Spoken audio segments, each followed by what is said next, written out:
दोस्तों, कैसे हैं आप। हम उम्मीद करते हैं आप अच्छे होंगे, मस्त होंगे, ज़बरदस्त होंगे। फिर हाजिर हैं जो 18 जनवरी को आपका पेपर हुआ है, उस पेपर के तीसरे पार्ट का सलूशन लेकर के, जो कि हिंदी का पार्ट होता है जिसमें 20 क्वेश्चन होते हैं। मैं फटाफट उन क्वेश्चनों का केवल जवाब दे रहा हूं और इसके बाद फिर एक एक क्वेश्चन को पढ़ के भी जवाब दूंगा क्यों ये सही है। फ़िलहाल जवाब आप जान लीजिए। मैंने थोड़ा सा इसका अध्ययन करके खुद पहले ही आंसर निकाल लिया है, इसलिए मैं फटाफट आंसर दे रहा हूँ। जो पहला है, सुनहरा बाज अधिकतर में पाए जाते हैं तो उत्तरी गोलार्ध में पाए जाते हैं। 61 का विकल्प नंबर डी राइट हो जाएगा। आपको पता है कि ये कौन सा है सेट, हमारा एच सेट है, इस बात को ध्यान रखिएगा। आगे चलेंगे हम। मादा सुनहरे बाज को खाली स्थान से पहचाना जाता है। किससे पहचाना जाता है? बड़े आकार से। यहाँ पे आंसर आपका क्या हो जाएगा? बड़े आकार। मुझे जो समझ में आया वो यही था, आपका ऊपर वाली लाइन में ही लिखा हुआ था। यहाँ पे बच्ची ने मार दिया है, यहाँ पे लिखा है युवा पक्षियों में मादा नर के समान ही होते हैं किंतु प्रायः बड़ी होती हैं ना। तो ये बता दिया यहाँ पे कि मादा सुनहरे बाज को खाली स्थान से पहचाना जाता है। जो मादा सुनहरे बाज होते हैं उनके बड़े आकार से पहचाना जाता है। ऐसा कहीं नहीं है कि घने भूरे परों से पहचाना जाता है, ऐसा कहीं मुझे नहीं दिखा है। इसलिए विकल्प नंबर आपका कौन सा सही होगा? वो आपका विकल्प नंबर डी राइट हो जाएगा प्यारे, 62 का डी। आगे चलते हैं, तीसरा क्वेश्चन देखते हैं। घोंसला बनाने के लिए इस पक्षी को कैसा स्थान चाहिए? खुला स्थान चाहिए, बिल्कुल क्लियर आंसर सही है। आगे चलते हैं। शानदार के समान, शानदार नहीं कहते हैं, बड़ा ही शानदार दृश्य था, बड़ा ही भव्य दृश्य था, भव्य। यहाँ पे विकल्प नंबर सी राइट हो जाएगा जी, बिल्कुल। आगे चलते हैं, क्वेश्चन नंबर 65 देखते हैं। विशाल का विलोम नहीं है। विशाल का मतलब बड़ा होता है, तो विलोम छोटा हो जाएगा, नन्हा हो जाएगा, भारहीन हो जाएगा। बड़ा ही भारी है मतलब बड़ा विशाल है। विस्तृत जो होगा इसका नहीं होगा, तो आंसर आपका हो जाएगा विस्तृत, जो इसका विलोम नहीं है। हो गया। आगे देख लेते हैं 66 से, जो दूसरा हमारा अनुच्छेद है मकड़ी वाला। इसमें कह रहा है कि यह अनुच्छेद किसके बारे में है? यह अनुच्छेद कह रहा है किसके बारे में? तो मकड़ी के जाले के महत्व के बारे में। विकल्प नंबर ए यहाँ पे राइट होता नज़र आ रहा है। 67 अगर हम देखें, मकड़ियों के जाले के बारे में क्या सही नहीं है? ध्यान देने की बात है, यहाँ पे पूछा है सही नहीं है, वे जल ढूंढते हैं। विकल्प नंबर सी यहाँ पे राइट है, जो सही नहीं है।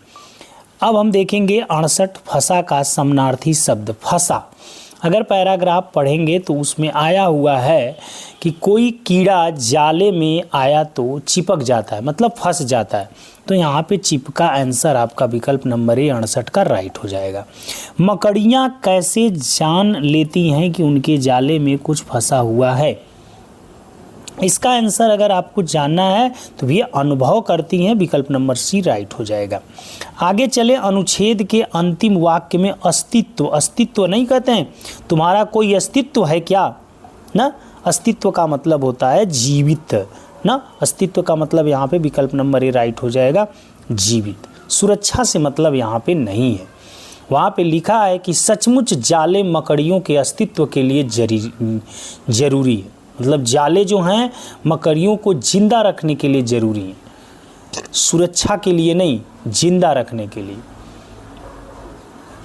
लिखा है। इसीलिए जाले के बिना मकड़ियाँ वैसे नहीं रह पाती जैसे रहती हैं। सचमुच जाले मकड़ियों के अस्तित्व के लिए ज़रूरी है, मतलब मकड़ियाँ की सुरक्षा के लिए नहीं, मकड़ियों को जिंदा रहने के लिए जाले ज़रूरी है। तो विकल्प नंबर ए राइट होगा। थोड़ा कन्फ्यूजन है सुरक्षा वाला, लेकिन फिर भी विकल्प नंबर ए बेहतरीन विकल्प है। आगे चलते हैं। आइए अनुच्छेद तीसरा देखते हैं प्यारे। तीसरा अनुच्छेद का पहला क्वेश्चन जो है थका का समानार्थी ना। थका, अन्वेषण तो खोज होता है, निर्वात जहाँ पे हवा नहीं होती है, खतरनाक आप जानते हैं, इसलिए निडाल नहीं भी जानते तो निढाल इसका थका का समानार्थी शब्द हो जाता। रोबोट गलतियाँ नहीं करता क्योंकि, कह रहा है कि रोबोट गलती नहीं करता है क्योंकि कंप्यूटर द्वारा दिए गए निर्देशों का पालन करता है, इसीलिए वो गलती नहीं करता है। यंत्र है, ऐसा नहीं है। ठीक है, आगे चलते हैं प्यारे। आगे देखते हैं क्वेश्चन नंबर 73। अनुच्छेद के अनुसार निम्नलिखित में से किस कार्य के लिए रोबोट का प्रयोग नहीं होता है? रोबोट का प्रयोग नहीं होता है, रोबोट का प्रयोग नहीं होता है, थोड़ा सा कन्फ्यूजन का विषय है। रोबोट कार्य बनाने में सहायता करता है, तो कार्य वाला तो सही है भाई, आपने बच्ची ने लगाया है कार्य वाला ना। लिखा है कुछ रोबोट मानव जैसे दिखाई देते हैं, अधिकांश रोबोट मशीनों जैसे दिखाई देते हैं। हाँ ठीक है, कुछ रोबोट चीज़ों को बनाने में प्रयुक्त होते हैं, उदाहरण रोबोट कार्य बनाने में, कुछ रोबोट खतरनाक अन्वेषणों में जैसे ज्वालामुखी रोबोट सहायता करते हैं।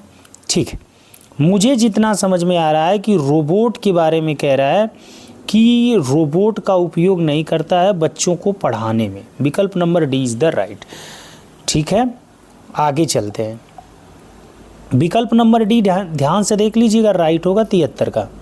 आगे चलते हैं। निम्नलिखित में से कौन सा शब्द खतरनाक का विपरीत है? खतरनाक, खतरनाक का विपरीत शब्द ना, नहीं कहते हैं ये बहुत खतरनाक है, न तो ये बहुत सुरक्षित है ना, सुरक्षित यहाँ पे होगा, बी विकल्प राइट हो जाएगा प्यारे। तो आगे बढ़ते हैं, अब देखते हैं 75 नंबर। रोबोट के बारे में निम्नलिखित में से कौन सा कथन सही है? सही नहीं है, ध्यान दीजिएगा, यही गड़बड़ हुआ होगा। रोबोट बहुत उपयोगी है, ये तो सही है भाई ना। अधिकांश रोबोट मानव जैसे दिखाई देते नहीं, अधिकांश रोबोट यंत्र जैसे दिखाई देते हैं, मानव जैसे नहीं दिखाई देते हैं, यही वाला विकल्प नंबर डी राइट हो जाएगा। आगे चलते हैं, आगे चलते हैं 76 की बात करते हैं, जो कि आपका क्या था, ये ध्यान देंगे। पुस्तकें मानव प्रयत्नों के सर्वाधिक समय तक रहने वाले उत्पाद हैं, ये वाला है ना। तो इसमें मैंने आंसर ढूंढ के रखा है, तो मैं डायरेक्ट आपको फटाफट बता दे रहा हूँ। मानव प्रयत्नों के सभी उत्पादों में पुस्तकें सबसे कृतियाँ हैं, पुस्तकें सबसे कृतियाँ हैं मतलब उपयोगी कृतियाँ हैं, विकल्प नंबर डी होगा। पुस्तकें सबसे क्या हैं? उपयोगी कृतियाँ हैं ना। अगर आप पढ़े होंगे पैराग्राफ, तो उस पैराग्राफ में आपका लिखा हुआ है साहित्य में ऐसी कोई चीज़ जीवित नहीं रहती जो अच्छी न हो। अच्छी पुस्तकों ने जीवन के अनेक क्षेत्रों में मनुष्य की सदा सहायता की है, मतलब मनुष्य के उपयोग में आई है। ठीक है, यहाँ पर आपका विकल्प नंबर डी राइट हो जाएगा। चलिए आगे चलते हैं और आगे देखते हैं 77। अच्छी पुस्तकें समय के परीक्षण में बची रह सकी हैं क्योंकि उनमें खाली स्थान है। लेखक का मन, महान विचार, महान विचार इज द राइट आंसर। विकल्प number B is the right. आगे चलते हैं। निम्नलिखित में से अनुचित शब्द का समानार्थी, अनुचित, अनुचित, अनुचित नहीं कहते हैं, ये उचित नहीं है।